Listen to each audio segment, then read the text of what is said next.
So, magandang gabi po sa ating mga ka-HB. So, ngayong gabi po, ang tatalakayin naman po natin is yung pagkakaiba po ng manual at ng machine sa paggawa ng hollow blocks. So, bago po natin simulan, i-follow nyo po kami, like and subscribe po sa ating page.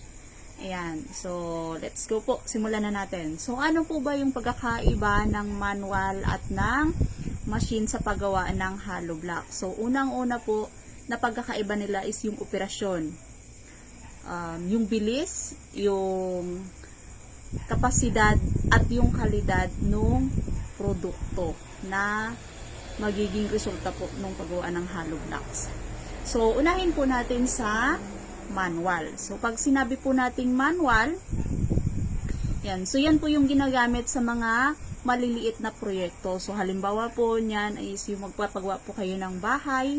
Ayan, tapos gusto nyong magpasadya ng hollow blocks. So, yun po yung ginagawa sa mga bahay-bahay lang po yan.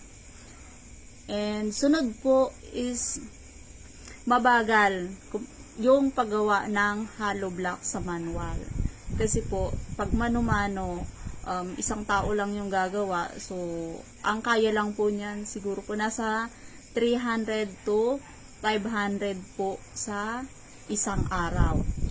So, ang sunod po is yung kailangan ang lakas ng tao sa manual. Kasi po, siya po lahat yung gagawa. Siya po yung maghahalo and siya din po yung maghuhulma ng hollow blocks. Pero yung kagandahan po sa mano-mano ay mababa lang po yung gastos sa simula po.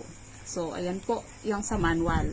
Pag sinabi naman po nating machine, pag machine po, mataas yung kalidad ng hollow blocks na nagagawa.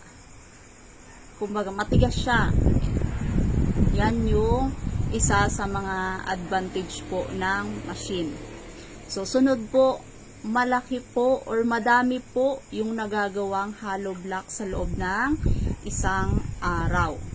So, karaniwan po, pag machine, ginagamit na po yan sa mga malalaking proyekto. Halimbawa po, building.